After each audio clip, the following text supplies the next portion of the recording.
One evening, a mysterious swordsman named Carlos arrives and massacres everyone living in Caravan Village. Arhan watches as his parents are killed and his entire world is erased in a single moment. When the bloodshed ends, only one child is left alive, Arhan. With nothing left but loss and rage, Arhan sets out on a path of revenge against the man who destroyed his life. This journey does not start with training or hope. It begins when Arhan heats a sword until it burns red, then devours the blade and steel itself. The scene slowly fades into the past, where his father shows him a portrait of someone important and urges him to listen carefully. As a member of the Caravan family, this is something Arahan absolutely must remember. His father explains that although they now live in a small territory far from the capital, 200 years ago, no one could rival their family's prestige. Their ancestors were knights once called gods of war, favored by the king and admired by all as righteous guardians. The Caravan family was said to be chosen by the sword itself, producing sword masters generation after generation. Because of this, their name was spoken with respect everywhere. They were known as the Invincible Guardians. They were Caravan. Arahan's father tells him that, as the one who will become the next head of the Caravan family, he must always take pride in the steel blood flowing through his veins. He must restore their great name and stand tall once again as protectors of the land. According to his father, this duty is the mission of the Caravan family. The narration then returns to Arahan's present thoughts. He reflects that those heroic family stories his father told him were probably just exaggerated tales. It is common, after all, for fallen nobles to cling to stories of past glory, almost like telling everyone you were once a legendary gamer, even though your current rank says otherwise. If the Caravan legends were truly real, they would not be stuck ruling a tiny rural village, nor would they spend their days farming side by side with ordinary villagers. The scene shifts again to the past, showing Arahan lying on top of golden wheat, staring at the sky.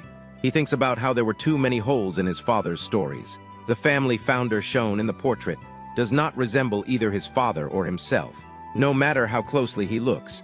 The sword placed beside the portrait, as the founder's beloved weapon, looks far too sharp and flawless to be something that is supposedly hundreds of years old, as if it had just been pulled from a premium display case. Most importantly, in all of the kingdom's history books, there is not a single mention of their supposed ancestor, Liam Caravan. When all of these facts are put together, there is only one conclusion. The legend is nothing more than a boastful story, invented to preserve the pride of later generations.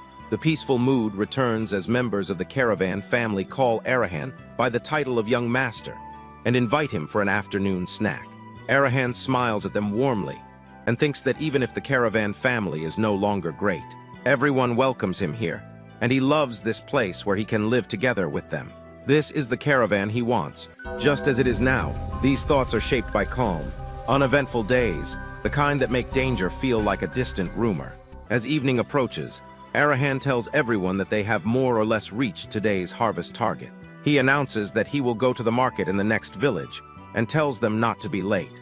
He plans to pick up things they need while he is there.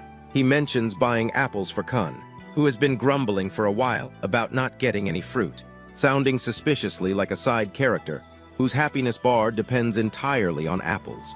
Kun reacts happily to this, clearly delighted. Arahan then adds that Marino's youngest daughter has a birthday coming up, so if he finds a cute doll, he will buy one. Marino reacts with surprise, wondering how Arahan knows this. Arahan responds confidently, thinking that of course he knows these things, since he is going to be the next lord. With that, he announces that he is heading out and tells everyone he will see them later. As Arahan leaves, the others remind him to take care of himself. Once he is gone, they begin praising him among themselves. Kun then gathers everyone and tells them to wrap up the rest of their work in preparation for the regular meeting with the Lord. As if the day is proceeding exactly as planned, suddenly, without warning, Kun's face is split open by a slash. Before anyone can even process what has happened, the same fate befalls a woman nearby.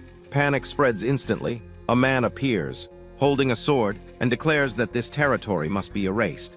The remaining villagers, trembling in fear, try to ask who he is, but their fear buys them no mercy. The man cuts them down one by one with his blade, moving through them like a cold algorithm executing a command. Elsewhere, Arahan returns and is met with a horrifying sight. The ground is covered with the dead bodies of the villagers. He freezes, completely stunned. His butler rushes to him, covering his eyes while crying, begging him not to look at this, calling him young master as his voice breaks. The swordsman appears again, repeating that Caravan must be erased, as if the words themselves are as sharp as his blade. Arahan breaks down and cries uncontrollably.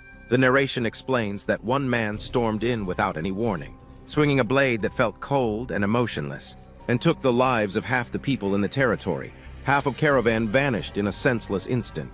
All of it happened because of a Swordmaster, a single walking disaster that turned peaceful daily life into a blood-soaked tragedy. Arahan returns to his home, only to find the same horrifying scene repeated there. Bodies lie scattered, and death has already passed through his household. As he steps inside, his mother suddenly appears before him. The moment he sees her, a small ray of hope ignites within him. She pulls him into a tight embrace, holding him close and expressing her relief that he is safe. Arahan reflects that the warmth of his mother's embrace gives him a brief sense of comfort. However, in that very moment, he realizes the truth. The tragedy has only just begun. He recalls the Swordmaster, the one who wiped out half of the Caravan territory in the blink of an eye. For reasons unknown, the man did not harm Arahan's parents. Instead, he left behind a chilling message. He declared that he would return in 1 month. If they wished to live, everyone remaining was to leave the territory before that time came. Arahan's father breaks down completely. Overwhelmed by despair, he cries out, questioning why this happened to them, why they were chosen, and what sin they could have possibly committed to deserve such cruelty. The Swordmaster responds coldly, explaining that he is merely carrying out orders. With that, he departs without hesitation. Arahan explains that after the man leaves behind his incomprehensible words, the surviving residents begin to abandon the village one by one. Nearly 79% of the population leaves. That may have been the only way for them to survive. However, even that choice is not permitted for the Caravan family. His father is crushed beneath the weight of his duty as lord and by his own helplessness. The scene shifts to Arahan's father alone, repeatedly slamming his head against a bookshelf while clutching an old book. He mutters delusions of past glory, calling himself a great knight who hunted the nightmare dragon, the iron-blooded protector of the kingdom. He claims it is his solemn duty to strike down the great evil that will soon arrive, and swears to the heavens that he will never give in. The focus then moves to Arahan's mother, who calmly tells him that she has instructed the butler to prepare a carriage. She insists that Arahan must leave the territory with the butler and travel as far away as possible. Arahan reacts in shock, unable to accept her words. He believes she must come with him and insists that they should take his father and escape together. His mother explains that the Lord cannot leave this place. As the head of the Caravan family, his father will stand against the enemy until the very last moment. As his partner, she has chosen to remain by his side until that moment arrives. Arahan breaks down, crying and begging her to come with him. His mother listens carefully and then reveals a painful truth. The stories his father used to tell him were not real. The righteous watchers, the invincible guardians, all of it is nothing more than a history built on lies. She asks him to make a single promise to her. She wants him to swear that he will never pick up a sword again for the rest of his life. She tells him to survive until the very end, no matter what happens. She urges him to forget about revenge and live only for himself. At that moment, the butler rushes in and announces that the carriage is ready. Arahan's mother instructs the butler to take her son as far away as possible. Arahan cries desperately, saying he does not want to go alone. Despite his resistance, the butler carries him away. As he is taken from her, his mother expresses her love for him one last time. Afterward, Arahan's mother returns to his father. His father has injured himself by repeatedly smashing his head against the bookshelf. She embraces him gently and tells him not to torment himself anymore, assuring him that she will remain by his side always. Meanwhile, as the carriage moves forward, the butler speaks to Arahan. He acknowledges how painful and devastating everything must be, but tells him that he must overcome it. He describes the Swordmaster as a disaster, a natural calamity that ordinary humans can do nothing about. He urges Arahan to accept today's tragedy as such and forget it, believing that only then will he be able to live on. He adds that he is certain the Lord and his lady would want him to survive. As the butler finishes speaking, he turns back and realizes that Arahan is no longer in the carriage. Elsewhere, Arahan is seen running back toward his parents.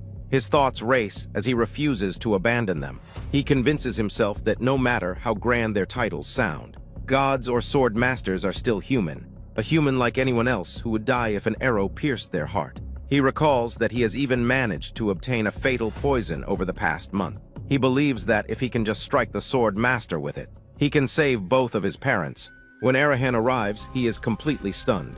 His father's head has been mounted on a banner, and his mother's lifeless body lies on the ground below. The Swordmaster addresses Arahan mockingly, questioning whether he has come there to die. Arahan draws his arrow, determined to kill him. Suddenly, he experiences a terrifying hallucination in which the Swordmaster slices his throat. The arrow slips from his hand and falls to the ground as searing pain grips his neck. The Swordmaster informs him that since Arahan is not yet 18, he will be spared for now. He warns him to go wherever he wants, because he will be found in the future and killed. He declares that the caravan family will vanish just like this. Unable to do anything, Arahan collapses beside his mother's body, holding her and crying uncontrollably. Arahan concludes by stating that on that day, he was utterly powerless, he could do nothing, and in that helpless moment, he lost everything. A full year passed after Arahan laid everyone to rest. During that time, his life shrank until only one purpose remained. Revenge dominated his days and haunted his nights. The man he sought was not an ordinary foe, but the strongest blade on the continent itself, a figure worshipped as the pillar that maintained the kingdom's peace. To the world, this man was justice incarnate, a transcendent being blessed with overwhelming talent. His name was Carlos, the master of 10 swords. Yet for Arahan, everything tied to the massacre remained wrapped in darkness. He never discovered who truly ordered the attack, nor why his family had been chosen for such a meaningless end. He questioned what hidden secret the caravan family might have possessed, one severe enough to invite complete destruction. Still, regardless of how deeply he searched, one truth never changed. The lives stolen from the caravan household would never come back. His thoughts returned again and again to the night of the tragedy. At that moment, an unnatural light appeared before him, so unreal that he wondered if grief had finally shattered his mind. Shock locked his body in place as cold sweat ran down his skin. Before him, the ancestral sword began to shine with an intense blue glow. Almost immediately, an overwhelming surge of power burst forth from the portrait of Liam Caravan.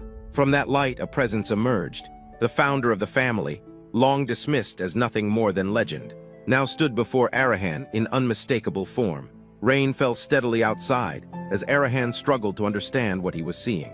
He remembered hearing that extreme trauma could cause vivid hallucinations, yet this presence felt far too real to be brushed aside as imagination. The spirit examined him closely, sensing the storm of chaos, hatred, and rage boiling inside the young man. Arahan stood frozen, his body refusing to obey him. With unsteady resolve, he questioned whether this being truly was the origin of the caravan bloodline. The answer confirmed it. This was Liam Caravan, the strongest swordmaster to have ever existed. Anger and confusion surged through Arahan. He could not understand why such a figure had appeared only after everything had already been lost. He could not accept why his ancestor had remained silent while his family was slaughtered. Liam, however, remained calm, his expression unwavering. He explained that this moment could only arrive after Arahan had proven his determination. For an entire year, Liam had observed him. He had seen Arahan's obsession, how he never released his grip on the sword, not even for a single day. He had watched the relentless training, the reckless way Arahan pushed his body beyond its limits. Despite possessing mediocre talent and standing at the edge of despair, Arahan never gave up. His hands never shook, not even once. That was the answer Arahan had been seeking. The hatred burning in his eyes had finally reached the depth Liam required. At the same time, the ancestor's own patience had run out. His bloodlust toward the one who had slaughtered his descendants had reached its limit. Liam then revealed a cruel, unchangeable truth of the continent. A swordmaster could only be killed by another swordmaster. No matter how long Arahan trained as an ordinary human, he would never reach Carlos. Swordmasters existed beyond human boundaries, and among them, Carlos stood on an even higher, unreachable level. With time, that monster would only continue to grow stronger. The weight of this truth crushed Arahan. Words failed him as he realized the enormous gap separating him from his enemy. The idea that Carlos might continue to rise as a celebrated hero filled him with bitterness. Memories of humiliation resurfaced, along with the fear of once again being powerless.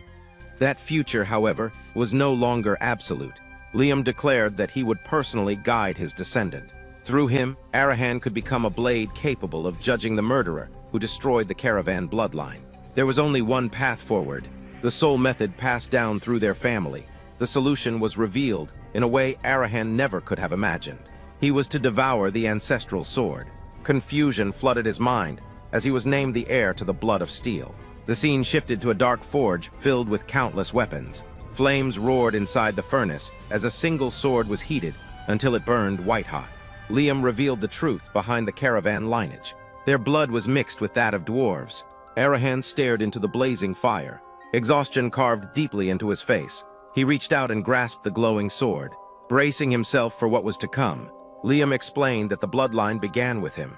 A half-dwarf, though the physical traits had faded over generations, one extraordinary ability remained.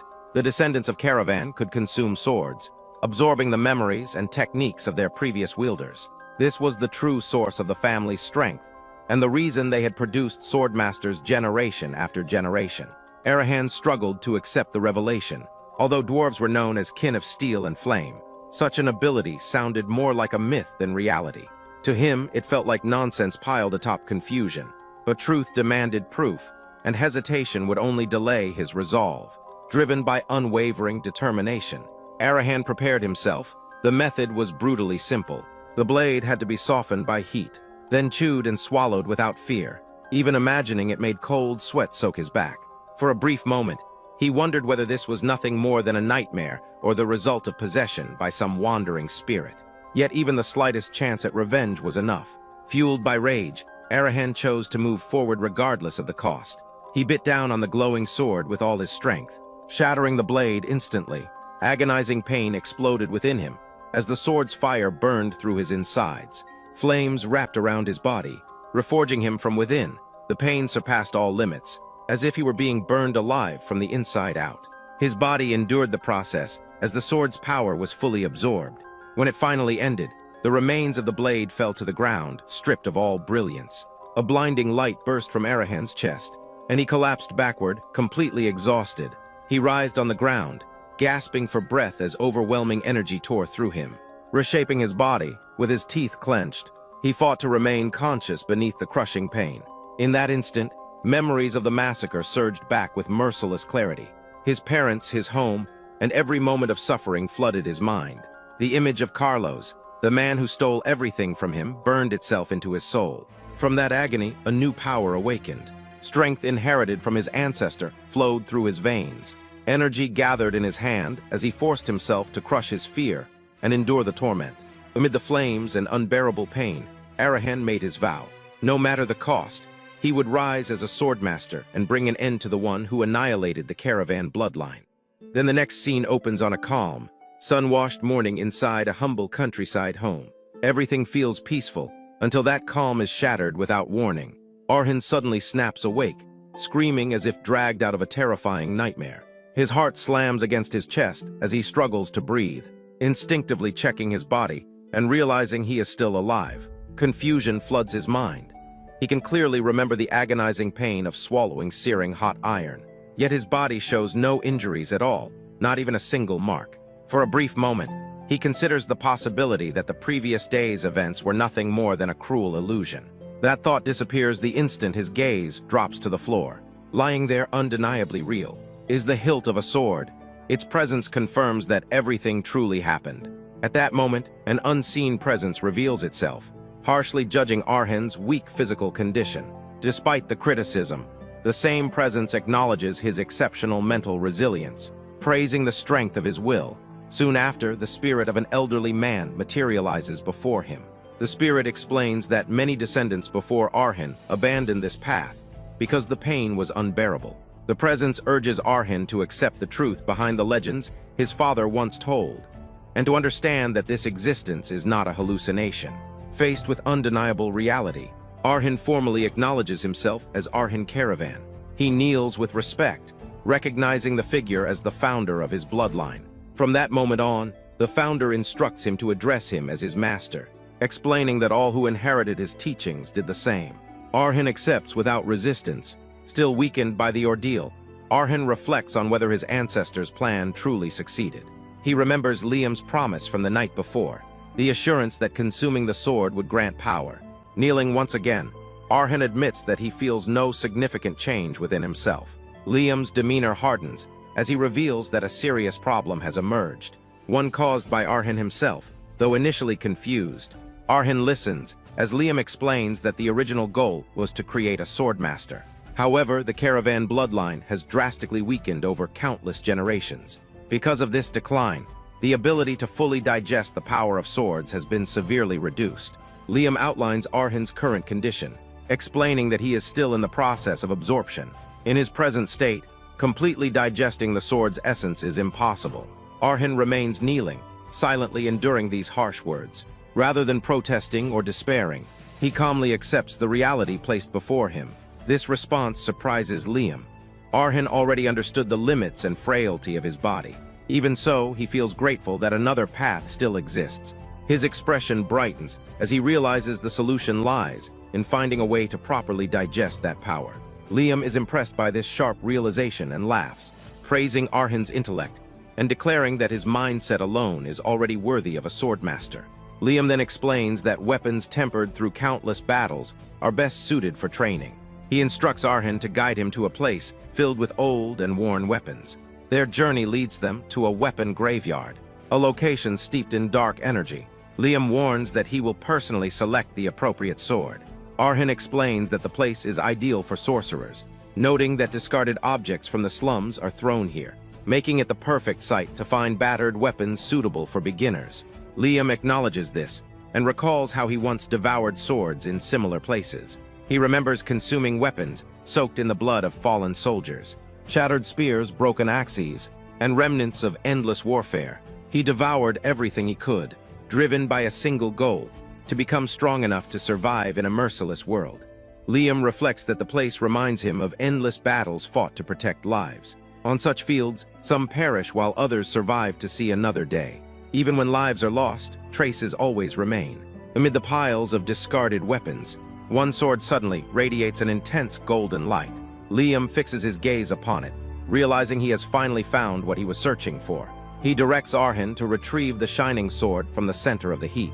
Liam reveals that this weapon will be the second sword Arhan must devour. Another month passes. Under the glow of a full moon, an abandoned mansion stands silent. A group of men approaches, sensing no presence nearby. Believing the location to be empty, they enter. Some speculate that it once served as a laboratory, while others dismiss the idea, assuming it belonged to a ruined noble. As they explore further, the scent of wealth lingers throughout the structure.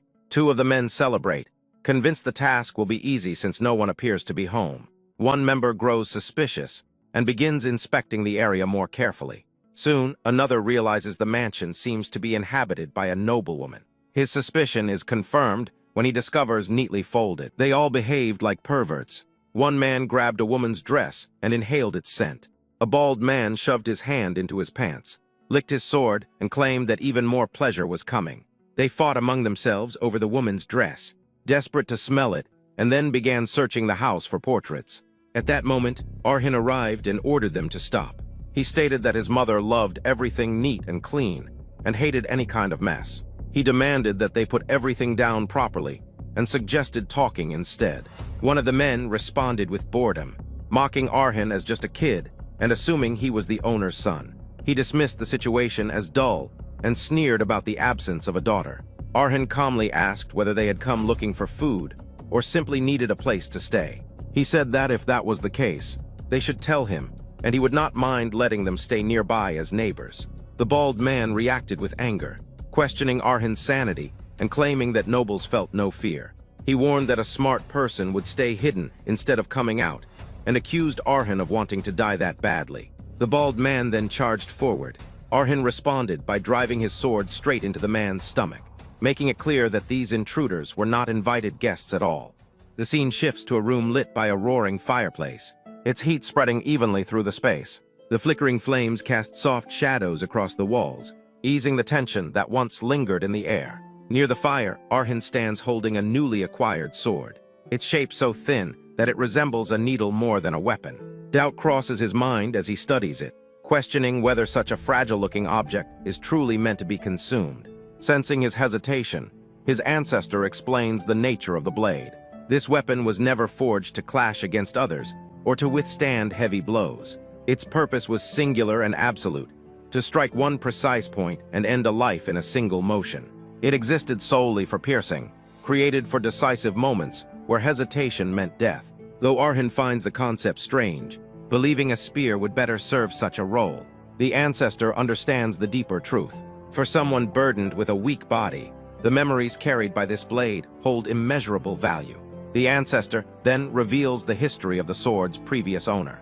Despite possessing a body even more fragile than Arhin's, she slaughtered more than 200 enemies alone, fighting relentlessly until her final breath. Because of this, Arhin is urged to show reverence. Though the metal itself is light, it carries the weight of an entire life steeped in blood, pain, and resolve.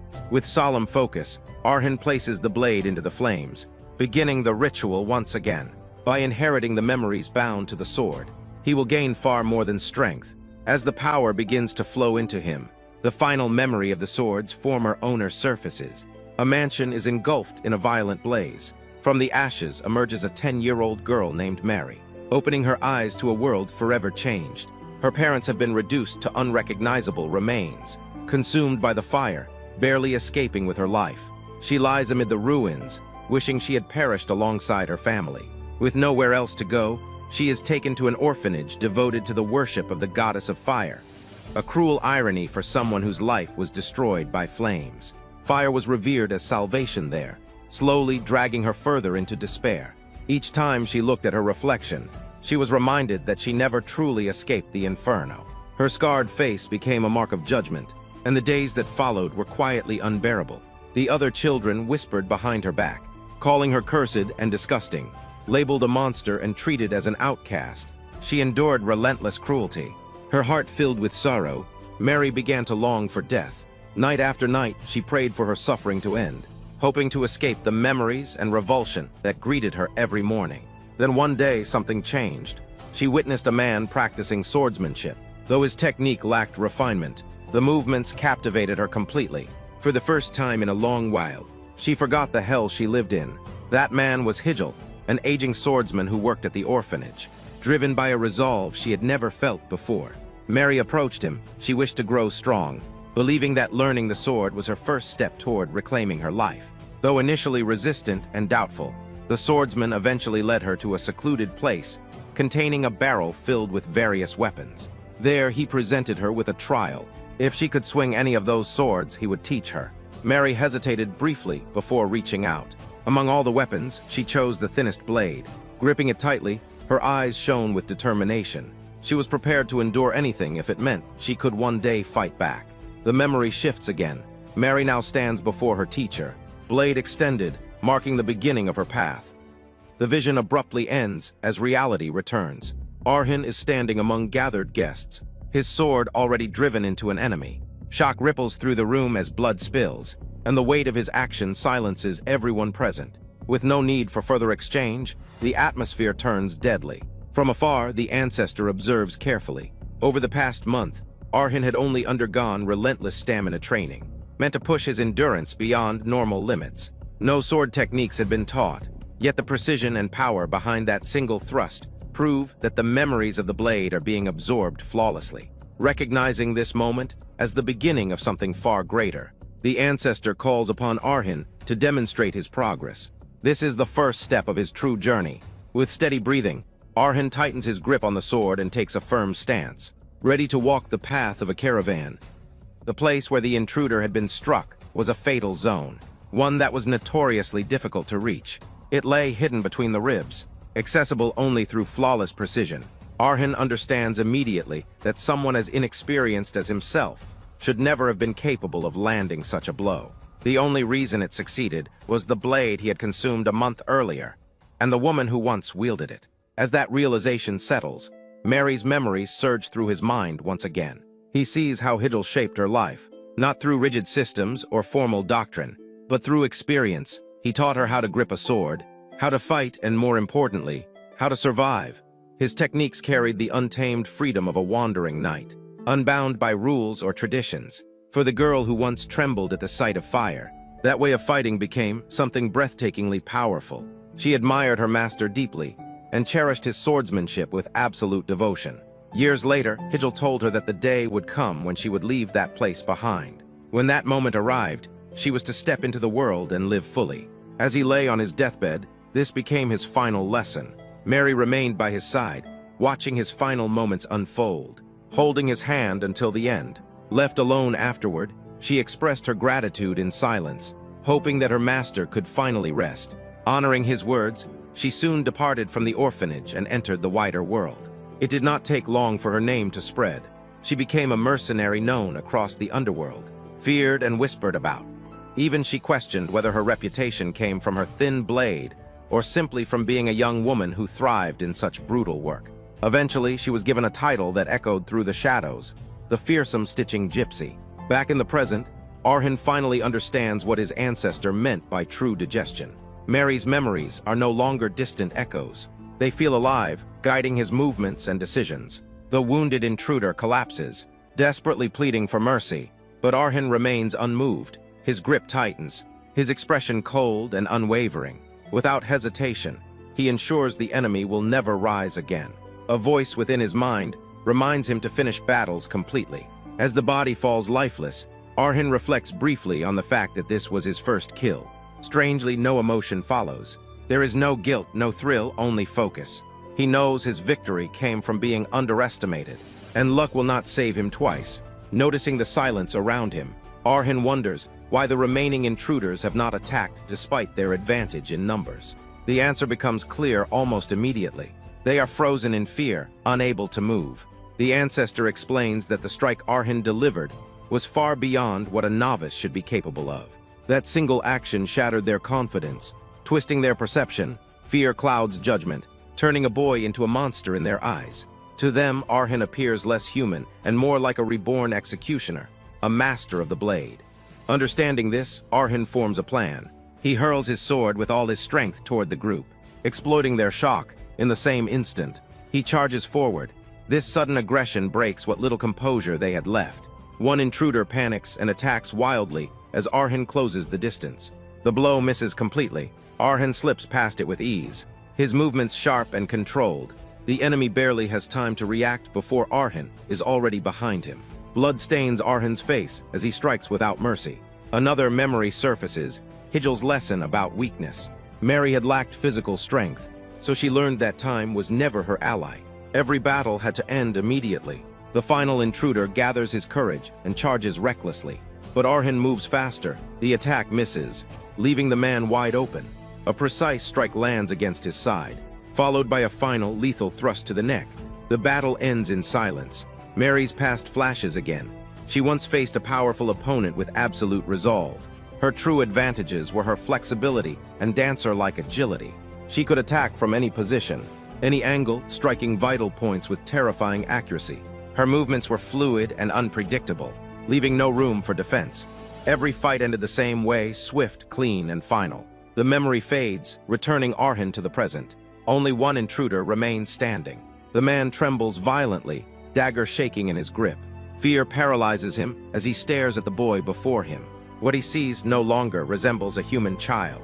In his eyes, Arhan has become something far worse, a reincarnated killing demon. Under the full moon doing its dramatic night shift lighting, the forest went dead quiet. Right under that spooky glow, Arhan was busy playing midnight gravedigger, calmly burying the guys he had just folded like yesterday's laundry. As he finishes, the familiar presence of his ancestor emerges. Observing him closely, with Arhan's current stamina, swinging a sword endlessly would not exhaust him, and facing 4 bandits was never truly a threat. In battles where survival is at stake, the blood of the caravan family grows even stronger. Only now did it finally click for Arhan what his master had been talking about all this time. His body felt way more flexible, and Mary's memories had suddenly gone HD mode mid-fight, like they were waiting for a real threat to hit the refresh button. Through combat, he begins to understand the power he inherited. He feels the fierce resolve Mary once used to challenge the world itself. At last, the meaning of digestion becomes clear.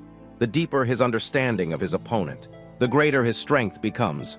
His ancestor reminds him that when it comes to swords, there is never deception. However, the path ahead will be paved with suffering far worse than anything he has endured so far. The trials awaiting him will be so brutal that today's pain will feel like happiness in comparison. Even so, Arhan tightens his fists and steels his resolve. No matter what awaits him, he will continue forward. Yet in the next instant, confusion washes over him as his master's presence vanishes, leaving only cold sweat behind. Time passes, and Arhan is shown enduring relentless training. As he clings to the side of a towering cliff, exhaustion weighs heavily on him. From afar, the mountain seems impossible to conquer, and the training feels merciless. Doubt creeps in as he wonders whether this suffering is truly necessary for his revenge. His ancestor appears once more, questioning where the resolve from the previous night has gone. The spirit explains that doubt itself is one of Arhan's strengths, something deeply ingrained in his nature. One day he will overcome it. For now, his curiosity is answered. The path of the sword is divided into 5 stages.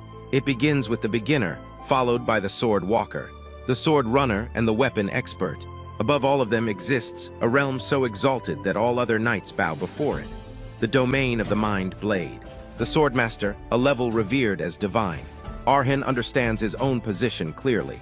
To even begin the path of the sword, one must first possess the heart of a swordsman. By that measure, he has not yet taken his first step. His ancestor agrees, explaining that this harsh training is meant only to guide him to the level of a true beginner. The ultimate purpose is to forge a mana heart. The revelation shocks Arhan. He realizes he is risking his life merely to form something others obtain through potions or assistance from knights.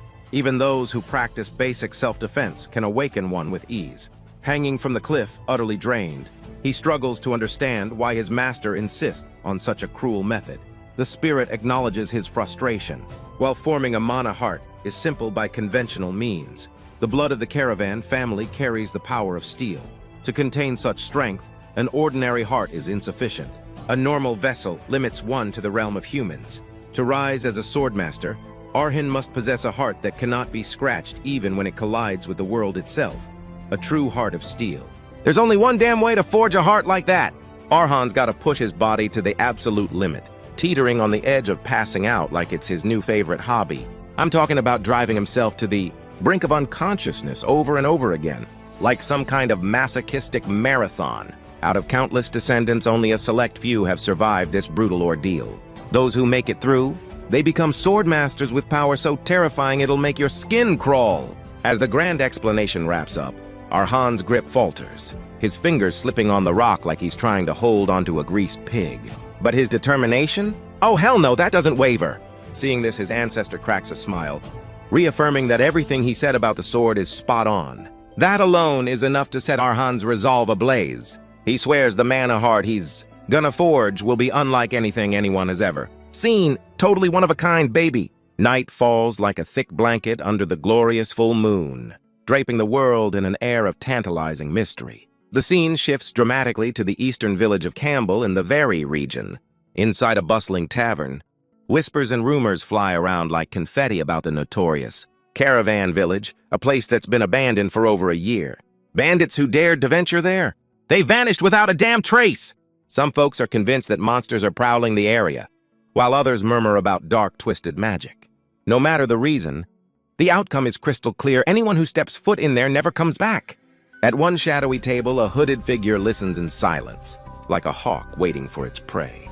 This man shows clear signs of a recent brawl, a faint bloodstain marking his collar like a badge of honor. As he wipes the corner of his mouth, the truth hits like a freight train. Whatever the hell is lurking in Caravan Village, it's way more than just some tall tale. Arhan explained that since that day, he began enduring the cliffside using only his left hand.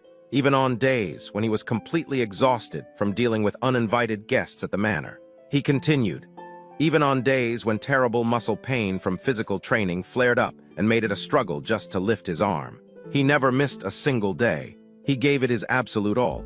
In this way, an entire month passed. If the results of that ridiculous training were judged by whether a mana heart had been completed, then the answer was no, he had not succeeded. However, a clear change was undeniably taking place. One of those changes was the sharpness of his senses. Not only his 5 senses, including sight and hearing, had improved. Even his judgment and concentration when dealing with situations had become incomparably better. When holding the needle and immersing himself into a single point, the state lasted only for a fleeting moment. Yet during that instant, It felt as though all time except his own had stopped. The difference between his former self and his present self was unmistakable. There was only one reason for this change. He had become able to feel mana. As the scene shifted, countless weapons could be seen embedded in the soil, including axes, daggers, swords, and maces. Arhan sat beneath a tree, deep in thought. He reflected on the fact that he had achieved such results despite not having formed a mana heart or even reaching the level of a sword beginner. He realized that this was most likely possible due to the power of the needle. Even so, the outcome remained surprising. With that thought, Arhan turned to his master and sought an answer about the power he would possess once he reached the next stage. His master responded by dismissing the idea of being impressed by a mere object like that, stating that Arhan still had a long way to go before shedding his status as a greenhorn. His master then proceeded to explain, only after forming a mana heart and becoming a sword beginner who truly understood the depth of that power could Arhan be considered equal to the owner of the needle. If he were to take one step further along the path drawn from the mana heart, he would reach the realm of a superhuman.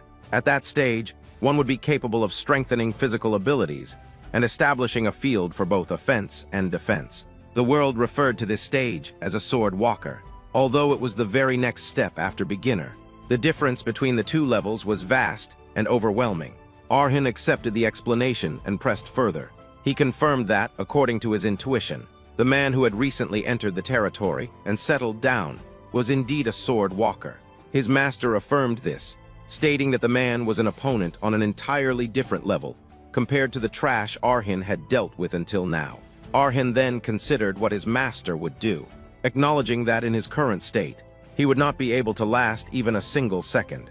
For the time being, his master planned to observe the situation carefully and prepare for any eventuality, as there were no other viable options available. His master added that abandoning the territory and avoiding a fight that could not be won would also be a valid judgment. Arhan, however, rejected that path. Even though the land had long since become too desolate to recognize, it remained the only place where he could remember his memories with everyone. Hearing this, his master fell silent for a moment before urging him to become strong. In the Iron Kingdom, power was the only answer.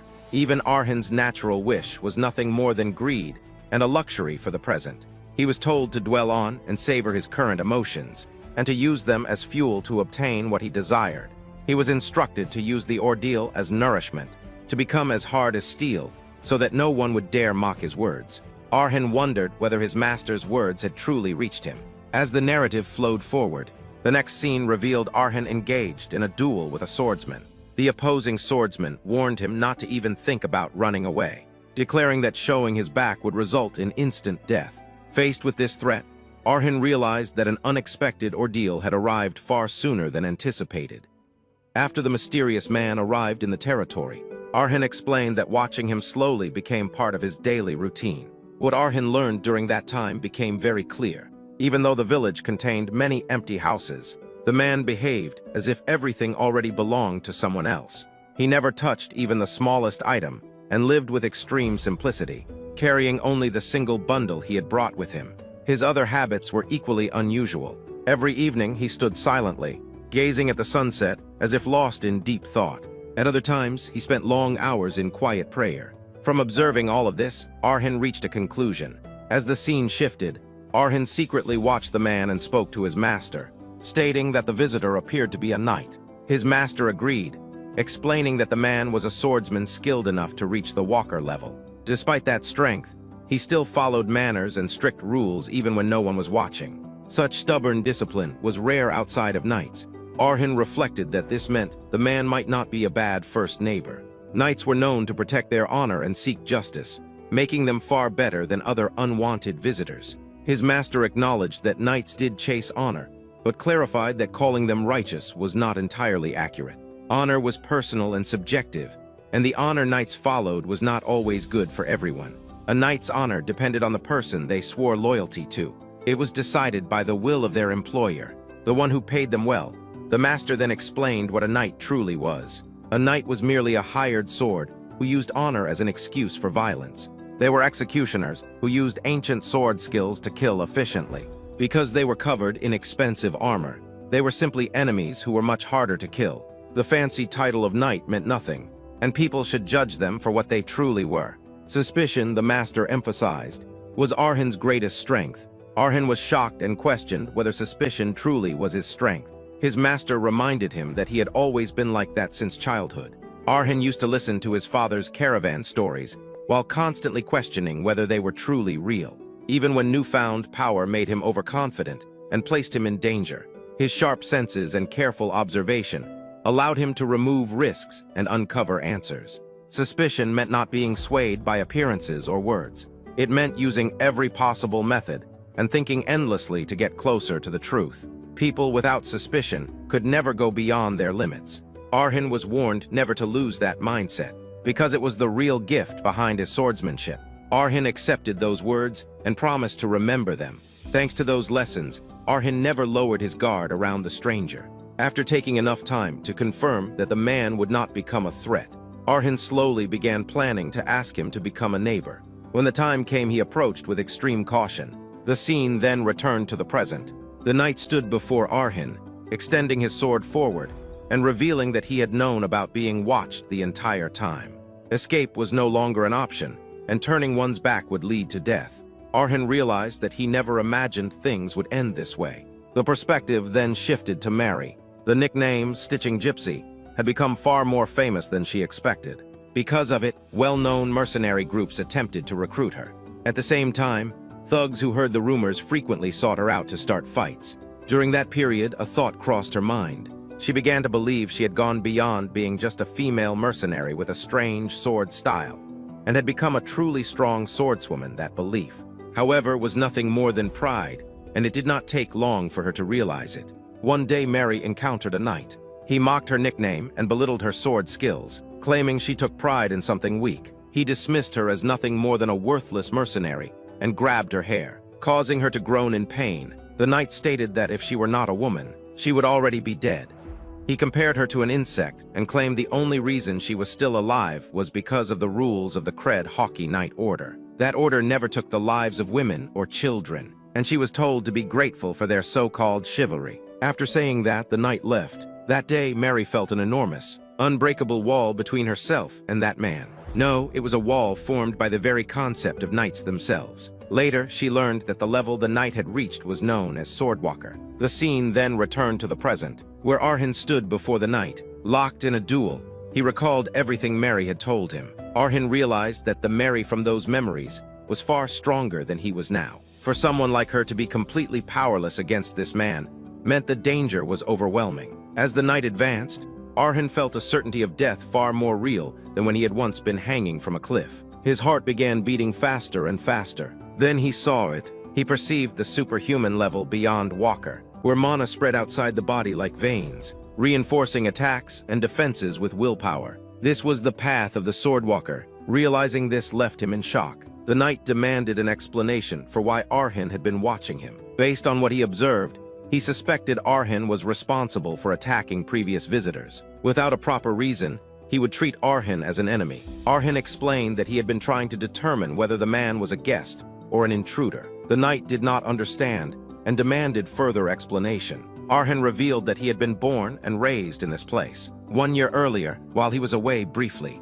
a dark sorcerer had attacked. His neighbors vanished, and the village was left in ruins. After that, barbarians and wanderers continued to arrive, threatening the land and his life. Arhin had handled all of them himself, though he chose not to reveal every detail. He explained that the knight appeared far stronger than any of the others. Approaching too soon would have meant certain death. That was why Arhin observed him carefully to decide whether he was a guest or a threat. If he was a guest, Arhin intended to ask him to become a neighbor. If he was a threat, Arhin would have found another way to protect the land. The knight acknowledged this and questioned whether Arhin had truly been prepared to fight someone so much stronger. Arhin stated that the land held every memory of his life and was far too precious to abandon. The knight calmly acknowledged the suffering Arhin had endured and said he finally understood. He offered to explain his own story as well, stating that becoming neighbors required mutual understanding. He asked Arhin to lower his guard and put down his sword, promising to do the same before sharing his past. At that moment,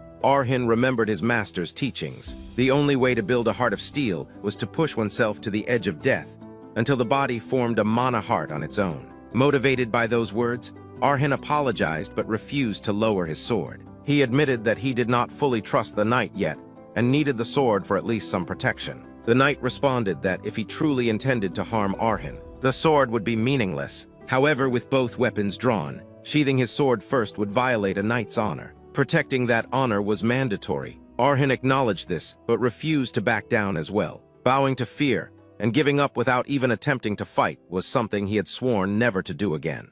The knight examined the boy before him and felt a moment of disbelief. The boy possessed an appearance delicate enough to be mistaken for a girl's, yet signs of relentless training were etched across his body. Despite his small frame, his balance was flawless. However, his swordsmanship was not learned through orthodox paths. His style was unrefined and unconventional, a method that poured everything into the very first strike. Even with generous judgment, the boy had not yet escaped the boundaries of a beginner. From the knight's perspective, the boy posed no real threat. The knight understood that the boy was likely aware of this reality himself. Yet something felt unsettling. There was a strange intensity in the boy's eyes, one that demanded more than a half-hearted response. To avoid causing serious harm, the knight resolved to strike the boy's wrist and disarm him, believing this to be the safest course of action. The clash began as their weapons met. The knight was shaken when his sword was deflected by the boy's attack.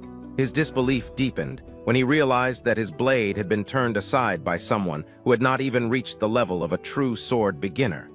This was not the only shock. A powerful blue aura erupted from Arhin's body. With a single breath from the boy, the surrounding mana surged violently, swelling like a crashing wave. The knight sensed that this phenomenon had formed within Arhin in that fleeting instant. He recognized it as an abnormal mana heart. Even so, the knight understood that parrying his sword should have been impossible. Yet the boy had done exactly that. The knight considered whether this feat was the result of the mana heart Arhin possessed. Ordinary mana hearts were known to be soft and flexible by nature. This one, however, was firm and solid, resembling steel itself, though uncertainty remained. One truth stood out clearly: a strike was coming, a blow that contained everything the boy had. It was the strike of a lifetime. Arhin launched his attack. The knight managed to block as their weapons clashed repeatedly. In that moment, Arhin realized that blocking the knight's sword earlier had not been due to his own skill. It had been nothing more than a stroke of luck. From the beginning, the knight had harbored no intention of killing him. The strike had been aimed at his wrist rather than a vital point, and the power behind it had been minimal. That was the only reason it had been possible. By predicting the incoming trajectory and thrusting the tip of his needle into the narrow gap, Arhin had barely managed to block the blow. Soon after, their swords collided once more in a single, violent clash. Arhin felt the cost of that miracle immediately. The impact struck him as though his bare body had been hit by a speeding carriage. An agonizing pain wrapped around him, as if every bone in his body had been shattered into pieces. The gap in power between them was truly desperate. Yet the very thing he had longed for had finally awakened within him. The mana heart had been born, the heart of steel. Even with this awakening, he remained nothing more than a sword beginner. His thrust could not reach that man. If that was the case, then there was only one path forward. He would have to forge a path of his own, using the heart of steel, the mastery of the needle, and his memories as footholds. The narration then shifted to Mary's perspective. It recalled the day she collapsed before the overwhelming wall known as a sword walker, facing an insurmountable limit head-on, with fear causing her body to tremble. The first thing that surfaced in her mind was Hegel's voice. The scene transitioned to the moment when Mary's master lay on his deathbed, holding her hand. He reminded her not to forget that when facing a wall, an insurmountable limit was often nothing more than an excuse used by those who lacked the courage to confront it. By nature, walls existed to be overcome. The fear felt before them was the fate of all who held a sword, and nothing more than a foothold to climb higher. He urged her not to look away, but to stand tall and face it head-on. He warned that she would surely be cut down and torn apart miserably, time and time again, falling to her knees in helplessness. Yet if she did not give up and continued clashing against the wall, her sword would eventually stand beyond it. Belief in herself was all that truly mattered. Remembering these words, Mary found her resolve. Encouraged by her master's teachings, she continued fighting the knight before her. In the end, she emerged victorious. Defeating him, the knight lay knocked out in shock, while Mary stood victorious, filled with happiness. The scene then returned to the present. Arhin was recalling all of these memories, Just as Mary had been encouraged by her past, he too found strength in remembrance. His posture steadied, and the blue aura wrapped itself around him once more, signaling his renewed resolve and determination. The night reflects that anyone who has once held a sword, anyone who has lived life with fierce resolve, is destined to encounter it one day. A massive wall that blocks the path forward, from the intimidation that seeps deep beneath the skin, to the crushing hopelessness that feels as if it will break the body entirely. Even taking a single step becomes unbearably heavy. The desire to turn away and run becomes overwhelming. Even so, that boy continues to throw himself against it. Arhin recognizes this resistance as nothing more than youthful bravado. Yet that is precisely why this trial is necessary for him. It does not require a perfect path, even if the approach is clumsy and incomplete. If there exists even the slightest possibility of reaching the destination, that alone is enough. The knight dismisses doubt and instead focuses on fundamentals. Strength is poured into the rhythm of breathing and into the trajectory that will be drawn. Every clue is gathered, the unnecessary is discarded, and what remains is forged into a single strike capable of reaching its goal. This is the path passed down to a descendant, advancing forward without yielding to any adversity. This is exactly what a caravan represents. There is no fear of colliding or shattering. The body is willingly thrown before the trial to be forged anew. Through this process, the will of the caravan is unfolded before the world. Fear once existed. With that thought, Arhin sprints forward and launches his attack toward the knight. As he charges, his mind is filled with memories of surviving alone amidst blazing flames. He recalls how the tragedy that took everything from him was merely the beginning. There was a time when he could not even face his own reflection, days when even breathing felt like a burden. Through those days, he came to understand that what he truly needed to fear was not fire itself, but his own weakness that only knew how to run away. His daily life, his family, and a world engulfed in flames had stolen his future. If anyone were to ask whether he had reached enlightenment, the answer would be simple. He is no longer afraid of fire, nor of the world, even if he were to crumble. Both Arhin and the knight strike at one another at the same time. Their swords collide violently. In that instant, Arhin's sword shatters and falls to the ground. As the broken blade hits the earth, the scene gently shifts into the past. Mary stands beneath the moon, tears streaming down her face as she thinks of Hegel. She wonders about his peace beyond this world. Following his guidance, she left the orphanage and stepped out into the wider world. She carried with her the teachings he passed down and the single needle he placed in her hand. She longed for a free, wandering life just like his. Yet she is uncertain whether she can truly say she lived such a life. The world was filled with monsters far stronger than her, and countless towering walls stood in her way, walls that could never be crossed with mere spirit or determination. Still, she knows this much to be true, until the very last moment of her life. No matter what wall stood before her, she never once turned away from it. If Surgeon's doctrine is true, they will meet again within the embrace of the flames. When that time comes, just as he once did for her, she will tell him her story as well. That story would likely begin with the realization that she is no longer afraid of the fire. As those thoughts settle, Mary is struck by an illusion. She sees Hegel standing beside her. Overcome with emotion, she breaks down in tears, runs toward him, and embraces him just as she did when she was small. Arhin lay stretched out on the ground, his body pressed against the dirt, while the heat of a nearby fire washed over him. As he stared blankly ahead, scattered thoughts drifted through his mind. His consciousness had faded at some point, and when he returned to himself, the weight of corruption lingered heavily around him. The influence of that corruption had spread widely, leaving traces that were impossible to ignore. Nearby, a robe lay abandoned. Arhin immediately recognized it as belonging to the knight. From that realization, a painful truth followed. In the end, he had failed to break through his limits. The result of the battle was undeniable. With a broken sword clutched in his hands, Arhin sat in silence, overwhelmed by disappointment. His shoulders slumped as sadness settled deep within him. At that moment, his master appeared before him, calm and composed. He told him not to be sad and referred to him as his young descendant. He explained that what Arhin had faced was a struggle that did not truly live up to the name of their caravan.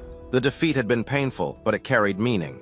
He reminded him that deep down, Arhin was already aware of the truth himself. Through the ordeal, his body had undergone complete digestion of the countless trials he had endured. As sharp and piercing as needles, Arhin smiled faintly as realization dawned. He felt his muscles had become more flexible than before, stronger and more responsive. His senses had sharpened to the level of a keen beast, honed through constant tension and survival. It felt as though he had lived the isolated life of a seasoned warrior. He sensed that he had become closer to a veteran mercenary than a novice swordsman. In that moment, he believed he finally understood why his master had chosen this sword for him. It had never been about strength or skill alone. He had wanted to show him his life itself. The sword embodied a will that never gave up. Even in the face of overwhelming trials, it carried a relentless determination that refused to break. Arhan thought that if he had explained all of this from the beginning, there would have been no issue at all. A small smile appeared on his face as acceptance replaced frustration.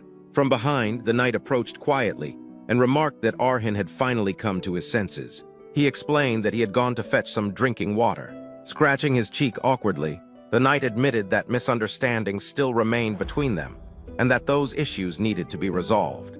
Arhan instinctively gripped his sword and prepared himself to strike, but his master immediately intervened. He reassured him that there was no need to be so cautious. He explained that the author of this situation was not someone who would cause him harm. The knight acknowledged that suspicion was still inevitable. Given everything Arhan had been through, such caution was understandable. He admitted that breaking down boundaries was never easy. He then suggested that if he shared his own story first, Arhan might be able to lower his guard. Time passed quietly as the tension slowly eased. The knight explained that there was a reason he had walked all the way to this place. Soon after, he removed his outer garments. Revealing his body, Arhan watched in confusion, unable to understand his actions. The knight then formally introduced himself. His name was Vettel, a retired knight and a wanderer with nowhere left to go. He also revealed that he was a terminally ill patient, standing at the edge of death. As Arhan examined Vettel's body, the severity of his condition became clear. His physical state was completely deteriorated, and the sight left Arhan visibly shaken. Vettel continued, explaining that even high-ranking priests who had trained in medicine all their lives had reached the same conclusion. He stated that his remaining time was no more than 1 month. He described himself as nothing more than a sick man waiting quietly for death. Despite this, he asked to be listened to for just a short while. After the brief commotion settled, Arhan reflected on the conversation that followed. Although Sir Vettel possessed impressive swordsmanship, his ability to speak was lacking. He repeated himself often and expressed his story and emotions in a scattered and unorganized way. It was not smooth communication by any means. Still, to Arhan, Vettel's words felt sincere and unadorned. There was honesty in his clumsy explanations. From that conversation, Arhan summarized what he had learned about Sir Vettel. After being diagnosed with an incurable disease, Vettel had left the Knights Templar to whom he had sworn loyalty. He was a knight who had come in search of a place where he could die peacefully. Vettel smiled as he explained that his reason for leaving the Knights Templar was not grand or dramatic. He simply did not want to become a burden in his final, breathless days at the very end. He wished to spend his remaining time quietly, on his own terms. Arhan remained silent, his expression heavy with sadness. His master observed the situation and stated that it seemed there were no lies in Vettel's words. He explained that even at that very moment, Vettel's mana heart was being eaten away from within, as if consumed by poison. Once the corruption reached his heart, his life would end. Vettel then extended his hand toward Arhan for a handshake. He asked whether this was enough for him to be accepted as a neighbor. Arhan did not respond immediately. After a moment, he stood up and acknowledged that it must have been difficult for Vettel to tell such a story. He expressed gratitude for his honesty and introduced himself as Arhan. He then spoke of the land's last inhabitants, nameless and forgotten, and welcomed Sir Vettel to the neighborhood. Vettel responded with gratitude for the hospitality and addressed him as Prince Arhan. Both of them smiled as they shook hands, forming a quiet bond. Watching this exchange, Arhan's master smiled to himself. He thought that the time had finally come to take the next step. In his mind, one destination stood above all others. There was no place like that place. A few days later, Arhan and his master were seen traveling together in a horse-drawn carriage. As the road stretched on, Arhan admitted that he found the situation difficult to understand. He reflected on how much his swordsmanship had improved and wondered why his master would not simply teach him directly. He questioned the need to travel so far so suddenly, especially now that Sir Vettel was watching over the mansion, and uninvited guests were no longer a concern. His master clicked his tongue in annoyance and scolded him, reminding him that even he could not escape the consequences of a criminal's accident. He questioned how many times he would have to explain things before Arhan understood. He emphasized that their caravan was unlike any other in the world, and that uniqueness was what made it special. As long as the blood of steel flowed through Arhan's body, his growth would depend not on routine training, but on endless struggle. Only by pushing his body to its absolute limits could true progress be achieved. The digestion of his new sword was the highest priority. He explained that their destination was the perfect place to explore that growth. It was a place where status and origin meant nothing, a place where only those seeking bloody battles gathered. It was a battleground where life and death collided constantly. In his era, that place had been given a specific name. As the scene shifted, a massive arena came into view. Swordsmanship battles raged within it, steel clashing violently. The audience roared with excitement, cheering with unrestrained enthusiasm. At last, it became Arhan's turn to step forward. The scene shifted to Steel City Fermat, one of the cities that symbolized the Iron Kingdom. This was a place where metallurgy had advanced to an exceptional level. Construction here was known to be faster than anywhere else in the kingdom. It would not be an exaggeration to say that nearly every weapon used by the Iron Kingdom was forged in this city. Fermat was widely recognized as the Holy Land of Swords. However, there was another true driving force behind Fermat's revival, one that mattered even more than steel and weapons. That force was the arena, the foundation upon which the city's renewed prosperity was built. Arahan's ancestor looked at the arena and smiled, noting that the name had changed with time, yet the sound of it still felt fitting. More than anything else, the same excitement could be felt even from outside the stadium. Nothing about that feeling had changed. Countless different battles had been fought in this place. There were duels between beasts to decide which one was stronger. There were savage clashes between humans and beasts. There were even racial duels meant to determine the sex of different races.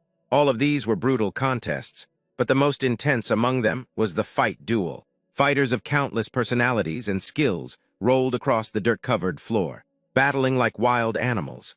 The victor claimed the loser's life and seized everything that remained as spoils. It was a truly frenzied struggle. The audience, drunk on the scent of blood, willingly threw gold coins into the arena. They gambled without hesitation and erupted into passionate cheers. This was the true nature of Firmin Jeddah. Arahan reflected that if this was true, then the place was clearly meant to increase one's strength. There was nowhere else quite like it. He sensed a strange excitement coming from his ancestor. The ancestor explained that this was not only a place to gain real combat experience with opponents like beasts, but also a place where strength could grow faster by consuming the weapons taken from fallen fighters.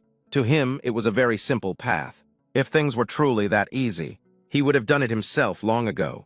He then considered the weapons scattered across what was nothing more than a garbage dump. He questioned whether everything left behind by the uninvited guests could simply be devoured. He made it clear that consuming everything without restraint would never work. Doing so would cause one to be overwhelmed by the mixed memories of countless swords, eventually losing oneself completely. The sword was never meant to control its wielder.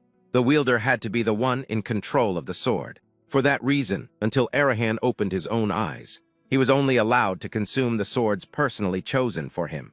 With that decision made, they prepared to move forward together. Their destination was the field of heated struggle, where fierce battles awaited. The scene then shifted to 3 hours later. By that time, all the fighters had gathered inside the arena. Arahan approached the receptionist, who immediately recognized him, and confirmed that this was his first time participating in the arena today. Around them, some fighters reacted with clear boredom. One let out a long yawn, while another showed visible irritation. The receptionist then instructed Arahan to head to the player registration office and expressed hope that he would receive a medal first, because without it, he would not be allowed to compete. Hearing this, Arahan was completely shocked. As the other fighters stood in line, their irritation turned toward him. They glared at Arahan with such hostility that it felt as if they might cut him down with their swords at any moment. Arahan turned to his ancestor in confusion, reacting to the mention of a medal and struggling to understand what the receptionist was talking about. His thoughts were filled with disbelief and frustration.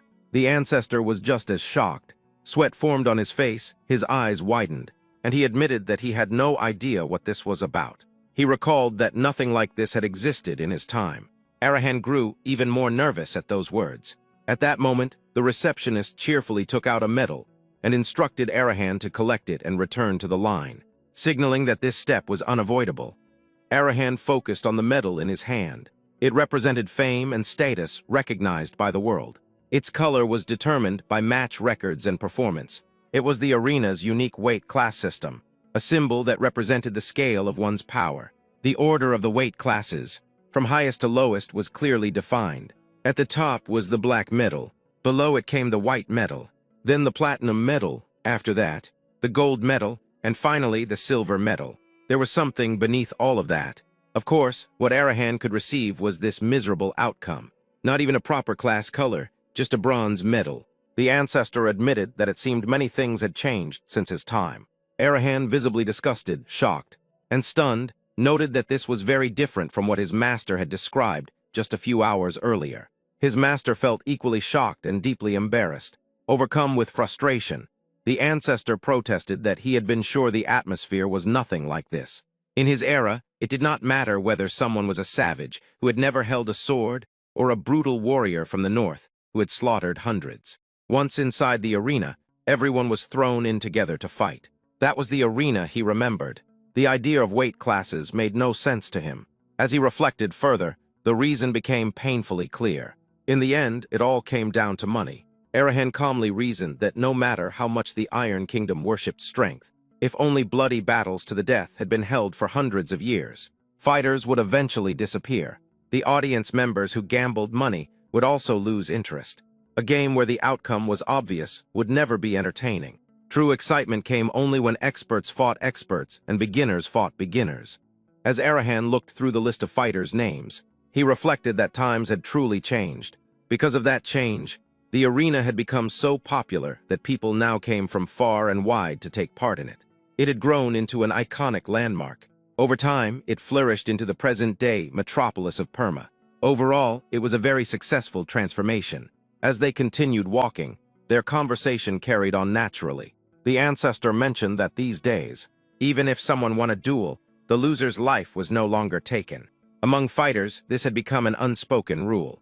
Arahan acknowledged that while the loser would survive, their body would not be able to recover easily afterward. The ancestor responded with an awkward smile, noting that this was not some cheap tavern play, and expressing mild confusion over how things worked now. The more he listened, the more inspired he began to feel. He thought about their homeland, and realized that this era might actually be fortunate for Arahan's generation. It could turn out to be a valuable experience. Facing an opponent of equal strength carried its own lesson. With that in mind, he suggested that before anything else, it might be wise to take a look around the blacksmith shops. The difference in quality compared to the small blacksmith shop near the caravan would be immediately noticeable. Arahan's sword, in particular, was quite fragile. It would be smart to stock up on a few extra weapons as spares. With a smile, the ancestor suddenly pointed something out and addressed his descendant. Arahan reacted in confusion, responding instinctively as he waited to hear what it was.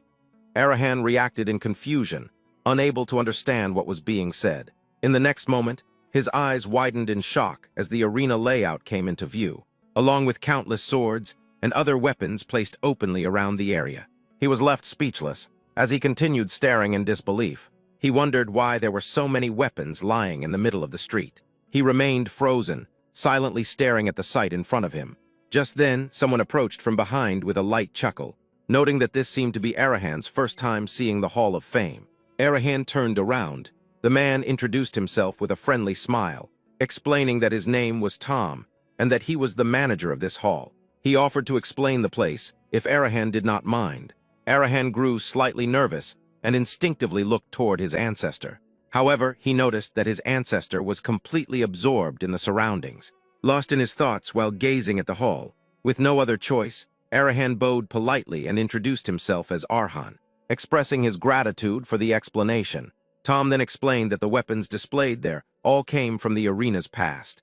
They belonged to fighters who had achieved remarkable accomplishments.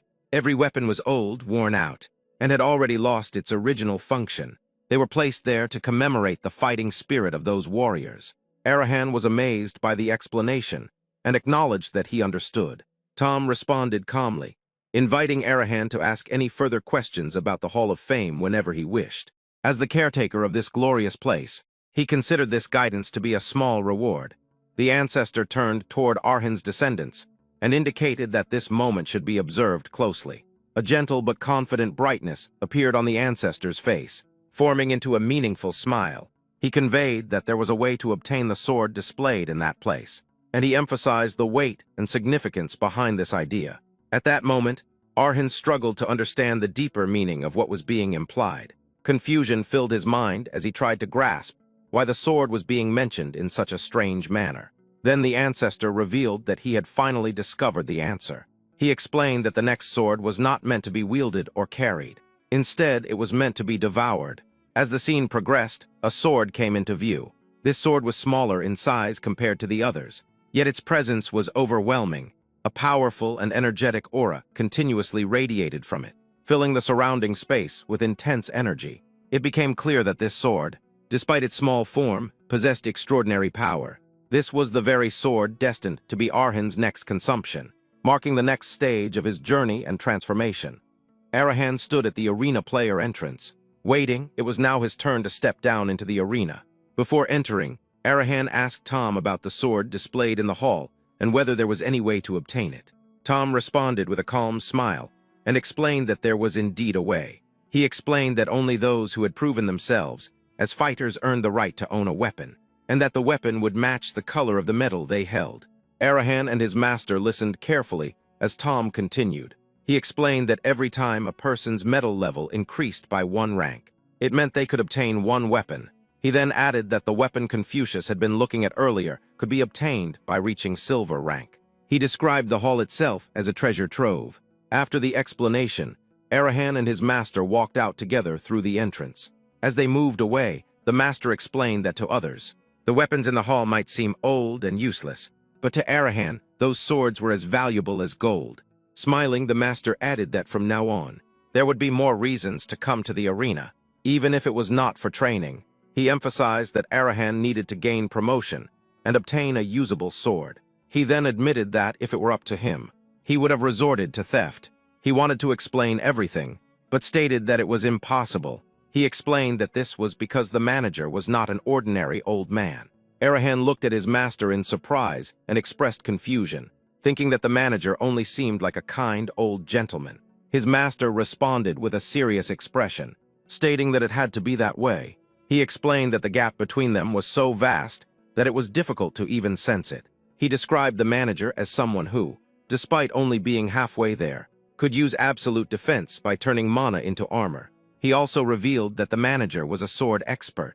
Arhan was shocked by this revelation and asked if Tom was truly a sword expert, someone standing right before the level of a sword master. He wondered why such a superhuman being would be working as a caretaker. Arhan's master explained that it was not surprising at all. He stated that most people who reached that level tended to be strange. He then added that blowing up the temple was only for the sake of the future. Arhan internally wondered whether it was truly confirmed that the temple would explode. His master then added that, by the way, even though a lot had changed in the arena, things were still moving beneath the surface. His master explained that there was something that still continued within the arena. He described it as covering one's face and escaping status, command and fame from the outside world. Inside the arena, one fought alone, solely as a fighter. He explained that this was a long-standing tradition unique to the arena. Arhan reflected that it did not seem bad. He felt that if fighters faced each other only as fighters and not as people, he could free himself from hesitation as well. At that moment, an old man approached them, wearing a fully covering outfit. The old man stopped in front of Arhan and mentioned that he was seeing this young fighter for the first time. He then asked what nickname Arhan used inside the arena. Arhan expressed confusion about what he meant by tinnitus.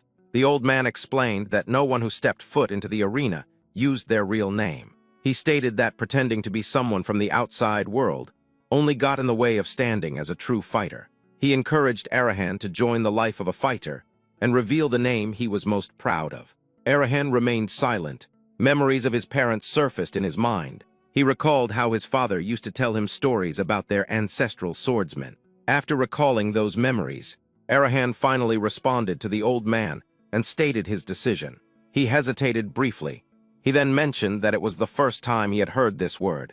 He referred to the knight, who was the protagonist of a novel. The old man smiled and stated that it did not matter. He offered a quiet prayer that Arahan's first steps would be followed by victory. He then acknowledged him as the young fighter Liam. With that, Arahan put on his mask, wore his new equipment, and entered the arena under his new identity. As Arahan entered the arena, the crowd reacted with boredom. Many people began yawning, clearly uninterested in what they were about to see. The narration explains that bronze rank is the weakest class in the arena. Matches at this level are not anticipated by anyone, except small-time gamblers. These fights exist only to fill the gap between the major matches. They are nothing more than a distraction meant to pass time before dinner, and then more dinner. Because of that, the stadium at this hour is not filled with enthusiastic cheers or applause. Instead, it is filled with harsh boos. The atmosphere is heavy with criticism. The audience inside the arena shouts in anger, complaining that they did not come all this way to watch something so trivial. They demand that the match be finished quickly. They mock the skinny fighter, calling him boring and telling him he might as well die. They warn that if time is wasted, death will be the only outcome. Arahan's master told him that for the weak, there was only contempt and disdain. He remarked that the scene unfolding before them was truly fitting for the powerful and proud Iron Kingdom. He then asked whether Arahan was intimidated by the boos surrounding the arena. Arahan responded that there was no way he could be shaken by something like that. His master acknowledged this and said it was a good mindset. He then addressed Arahan as a young descendant and reminded him that he had staked his name on this battlefield. He emphasized that Arahan carried the history and honor of their caravan with him. Arahan calmly affirmed that he understood. Arahan declared that this was exactly why they would definitely win. Soon after, Arahan and his opponent stood facing each other inside the arena. The host announced that this was the third match of the day. He introduced it as a fight between rookie fighters, claiming it would show the thrill of a sloppy battle. He went on to announce their name, face, and record. He described one of them as a rookie among rookies, someone with nothing to show yet. He then introduced Liam, a rookie fighter making his very first appearance in the arena, and taking pride in stepping onto the stage for the first time in his life. The host then shifted attention to the opponent, describing him as someone who had been cruelly taking the lives of fighters since his debut. The opponent received both boos and cheers from the audience at the same time. With a filthy grin on his face, the opponent was introduced as a rookie with 3 consecutive wins. The powerful fighter named Temur. The match was described as a sacred battle, dedicated to the goddess Leprechaun. Temur mocked the name Liam, dismissing it as ridiculous and childish. He claimed that the name carried a weak and insignificant feeling. He stated that it would be a waste to even use his sword against someone like Arahan. He then suggested that Arahan should remove that ridiculous sword and mask before the fight continued. The opponent ordered Arahan to dance to the sound of his clapping. He spoke with mock generosity and claimed that he would at least preserve Arahan's delicate head. Arahan remained silent at first. After a moment, he stated that he had heard there was an unspoken rule in the arena that fighters did not take each other's lives. The opponent reacted with mocking amusement. He implied that Arahan had entered the arena fearlessly because he believed in something like that. He then dismissed Arahan as a foolish kid. Shouting loudly, the opponent declared that he did not care about any unspoken rules. He explained that in the Journey Mountains, where he was born and raised, any defeated male had to be killed. Because of that belief, he had killed all 3 fighters he had faced before. He boasted that he had crushed them with his own hands. The opponent grinned again and widened his eyes as he continued. He questioned why such actions were done, and then answered it himself, stating that it was the right the winner deserved. He described it as the best form of entertainment. However, he then looked down on Arahan, calling him worthless in his eyes. He claimed that there would be no fun in breaking Arahan's neck or twisting his limbs. He mocked Arahan's body, describing it as womanlike, and told him to at least try to move. He stated that this was to make himself and the audience laugh and to lighten the mood. He urged Arahan to do his best, declaring that this effort would be the price of Arahan's life. Throughout all of this, Arahan said nothing. The host stepped forward and made a dramatic announcement, setting the tone with a casual greeting. He described the situation as an intense battle of nerves even before the game had begun, emphasizing how interesting the match might become to watch. With rising excitement, he instructed both fighters to take their seats and declared that the game would begin immediately. At that moment, Arahan responded with confidence and added that he also had something to suggest.